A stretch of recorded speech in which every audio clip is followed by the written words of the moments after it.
Bana, inakuaje? Mambo vipi familia? Mimi naamini kabisa tuko sanjari kabisa. Moja kati ya kitu ambacho pengine labda nataka nikuje nayo ama nije nayo bana, ni moja kati ya mpira ambao pengine dunia nzima inashangaa imekuaje tena.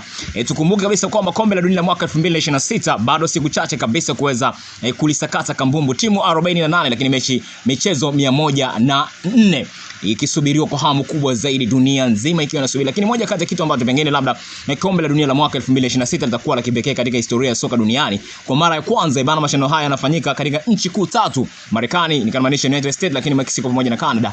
Lakini bali na ongezeko la timu hadi 48, jambo jingine linalovutia macho ya mashabiki wengi ni mpira rasmi wa mashindano hapa unaitwa Trionda.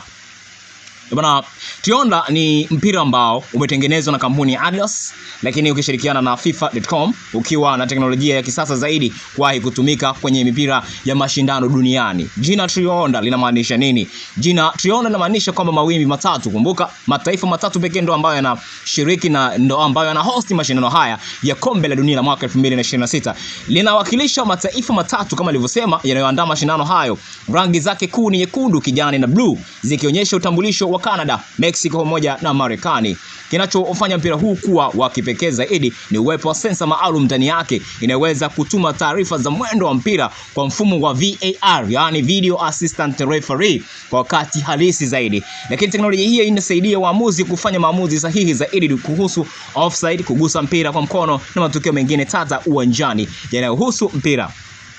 Ibana, kitu pekee ambacho pengine labda ni cha tofauti na mipira mingine ya zamani kombe la dunia, Trionda umetengenezwa kwa paneli 4 tu kumradhi, jambo linalosaidia kuboresha mwelekeo wa mpira angani, kasi na uthabiti wake wakati wa mchezo. Wataalamu wengi wa soka wanaamini kuwa huu unaweza kuwa mpira wenye teknolojia ya juu zaidi kuwahi kutumika katika historia kombe la dunia.